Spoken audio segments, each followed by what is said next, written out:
Hi, this is Janice, SkychiTravels, with the Skychi Travel Guide Live.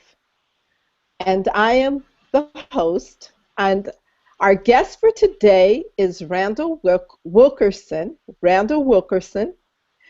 Hi, Randyl. How are you? I'm doing well. How are you? I'm doing great. It's great to have you. So introduce yourself to our viewers today. Great. Hi, my name is Randyl Wilkerson. I am 24 years old and currently living in Boston, Massachusetts. I am a middle school English teacher. Next year I'll be in my second year, or this year, it's coming up in a few days. I came to Boston, Massachusetts originally for my master's degree, and for undergrad I went to Wesleyan University.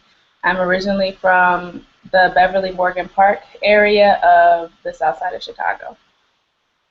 Okay. Thank you for that great introduction. And Randyl is also I guess, a former participant in the Beverly Language French and Spanish camp that I had years ago, and she originally learned to speak French there in the summer camp. And I think it's interesting that now she is a English teacher, so languages are definitely Randall's thing. Would you say not, Randall? Yeah, it definitely grew to be my thing over time. I think I struggled for a while in school itself, but once I was able to explore more, I really gained an interest in language, in other languages. I've always enjoyed English and reading and writing. Um, so I would say, yeah, I definitely have a passion. I consider myself a bit of a francophile. Fantastic, fantastic. So tell people about your language journey. Well, as you said, my first encounter with French was at a very young age in the program that you started. And at the time, I really thought French was cool. I was learning Spanish in class. And I remember one of the songs that we actually learned in that French class to this day. So that was my encounter with French. I was about 6 or 7 years old. I was pretty young until middle school and high school. I had difficulty with French in classes because I felt a lot of pressure about performing. I didn't want to speak out loud in case I got something wrong or it didn't go as well as planned. And it wasn't really until college when I practiced the language with a friend that the seed that you could say was planted a long time ago really started to bloom and grow. So once I was able to explore at my own pace with someone speaking at my level, I really learned to love the language and become more interested in traveling to a francophone country. Wonderful. And you recently journeyed to France, correct? Yes, yes, I was there for about 2.5 weeks. Mhm. Two and a I half went. weeks. hmm I went to Paris, Paris, Marseille, and Nice. Ah, wonderful, wonderful. So tell people a little bit about how you went about planning your vacation. hmm my best friend and I, we knew we wanted to go abroad. We weren't quite sure where. I know I wanted to go to a francophone country, but he wasn't sure. This was his first time in France. This was actually my second time. When I was 16, I did a 2-week exchange in Paris. The girl that I visited came and stayed with me for 2 weeks as well. So this was my second time, and I knew I wanted to go back. So I was able to convince him to go to France. And then from there, it was a lot of internet searches that helped us figure out where we wanted to be. We knew we wanted a beach. Nice is the French Riviera, so we knew there would be beaches there. Marseille was more, it was still coastal, but not quite as popular as Nice, so we thought we'd get more of a cultural experience there. And we knew that Paris was a beautiful city with lots of attractions, and we wanted to see that big city life in France as well. So we used the internet and a lot of our own guesswork really to figure out our trip. Okay. And so did you read blogs? Did you, like, where on the internet? What sites? Hmm. Really just Google. We went a lot by pictures and Wikipedia.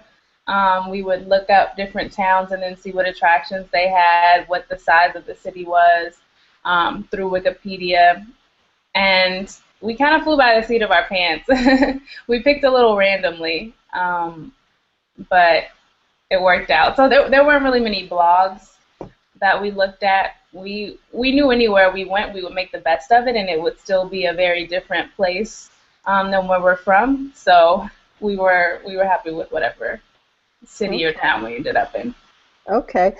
Planning an itinerary with multi destinations, multi cities can be pretty complex. So tell us a little bit more about, I guess, how you decided you went to Paris first. You flew to Paris first? Mm-hmm. Yep, so we flew to Paris first. We knew that'd be the easiest city to fly into. It's the most common for France. And then we bought a U-Rail pass. The U-Rail pass allows you to have pretty flexible travel plans. So you can hop on a train wherever you want. We got a 2-country pass, so we got the pass for France and Italy. We thought we might get a chance to go to Italy. So you can hop on at any place, almost any train station in France, and go to another part of France. Well, once we got there, we realized that Eurail Pass didn't really work for our needs. We found that they only had a limited number of seats, and we didn't pre-plan enough for that to work. So we actually have to return our Eurail passes, and we just bought train tickets from one city to the next at our own pace. What regulated our pace were the reservations we made from Airbnb. So we did Airbnb the entire time we were in France. So whatever day we made the reservation for housing was the day that we traveled. But we couldn't use the U-Rail pass that we originally bought. That is interesting. Okay, so you bought a U-Rail pass, but you found that you couldn't use it because you couldn't make reservations for seats. Yeah, they run out really quickly, but I guess we didn't read the fine print well enough to realize that. Okay, okay. Well, so that's a good tip to share with people then who may be planning to use U-Rail. They have to reserve the seats very early in advance. Yeah, very early in advance. If you kind of want to fly by the seat of your pants, then you'll want to just go to the train station and buy your tickets one at a time. I believe if you're 26 and under, they have a youth pass, so the tickets are cheaper than they are for people over the age of 26, and we found the prices to be reasonable. And for a shortest stay of as 2.5 weeks, it was better to go with buying tickets at the station than buying a U-Rail pass. Okay. And so how much was a ticket from Paris to, you went to Marseille first or Nice? Marseille first. Okay. So how much was the ticket from Paris to Marseille? For Paris to Marseille was maybe around 100 euros. It was about 4 or 5 hours away, if I remember correctly. So, and we just got seats, nothing too special, second class. So it was around 100 euros, I believe. About 100 euros? Okay. And then how did you find out about Airbnb? Have you used them before? Well, my girlfriend actually participates in Airbnb. Her house is rented out, so I knew a lot about Airbnb through her. And a lot of my friends use it. It seems to be pretty popular these days, so we knew it would be a good, viable, cheap option to travel. Okay. And what kind of prices were you able to get booking Airbnb? Booking Airbnb, we were able to get stay for about a week in Paris for, I believe, 300 euros. Was it 300 euros or US dollars? I think it was US dollars. And then in Marseille, we stayed for about 4 days. So that was closer to $200. And then Nice, we stayed for a full week as well. And that was about $600. But of course, It depends on how much space you're getting. We got whole apartments. We didn't go and stay with someone. So we were living in apartments and studios the whole time. So that's why it was a little more expensive. So we could have definitely done Airbnb for less if we Okay. wanted. Yeah, if you do shared housing, it is cheaper. If you do a shared room, it is cheaper. So, what was the exchange rate? What is, I guess, 600 euros to the dollar? I'm trying to Yeah. calculate that. The exchange rate is about 145. It's definitely not to our favor. $1.45 for a euro. So that was a consistently rude awakening. And then most major banks have an exchange rate for every time you use your debit card for any transaction. So it was definitely on the pricier side. Just living every day, a $6 sandwich is suddenly 12, So it Yes. wasn't to our favor. Okay. Okay. And so tell us, what sites did you see while you were in Paris? In Paris, we saw a lot of the major sites. We went to the Louvre, which was a really nice experience. I enjoy looking at paintings and to see paintings from many different eras, beautiful works of art, ceramics was really nice. I'm really fulfilled by that. We also went to Notre Dame, which was very interesting Gothic church, very different than anything you see in the States. In Paris, we also tried to have a little bit of the nightlife. We went out to clubs. So we wanted to have a more, down to earth, authentic experience, not too many of the major sites. Um, we went by the Eiffel Tower, but we decided not to go up. It's actually a really nice park by the Eiffel Tower. We enjoyed that. Um, so those are the main things we did in Paris. Okay. And what did you see in Marseille? In Marseille, we were mostly in the Vieux Port, in the old port. We were actually there on Bastille Day, on the French Independence Day. So we got to Oh, enjoy, yeah, we got front row seats to the fireworks. We were trying one of their traditional dishes, a fish soup, where they use 5 or 6 different fish in this one really good stew. So we were right on the port, and they had the fireworks at that place. So we got to enjoy Bastille Day fireworks. While we were in Marseille, we also went to Aix-en-Provence, which is the countryside, and a lot of wine is produced there. So we did a wine tour, which was really nice. It's really tasty. So those were the major things. I also forgot to mention I went to Versailles while in Paris. The Chateau de Versailles, beautiful castle, beautiful landscape, a gorgeous park. That was one of our favorites. yes, yes, yes. That is gorgeous. So tell us a little bit about Nice. hmm Nice was very different. We got an Airbnb that had us 5 minutes walking from the beach, so we had a lot of beach days. It was a very different landscape. Um, it looked very romantic. These narrow, winding streets, cobblestone walkways, um, almost very, very Italian. It was closer to the Italian border. So in Nice, we mainly enjoy the river. I'm sorry, the French Riviera, but also just the beautiful surroundings. That was nothing like anything we've seen in the States. So we beached and just enjoyed the town. Lots of yummy restaurants and shops, and um, we really enjoyed that for the most part. Wonderful. So, do you know about how much you saved using Airbnb versus hotels, especially in Nice, in the French Riviera? I really don't because we didn't even bother to look at the hotels, to be honest. we knew it would be out of our price range for a full week, or it wouldn't be up to our standards. But we stayed in a really nice studio. It was modern, right in the heart of the city, right near the beach. It was perfect for about $600 for a full week. That sounds like a great deal. Yeah, yeah. That's, I mean, $600 for a week in Nice. I'm sure.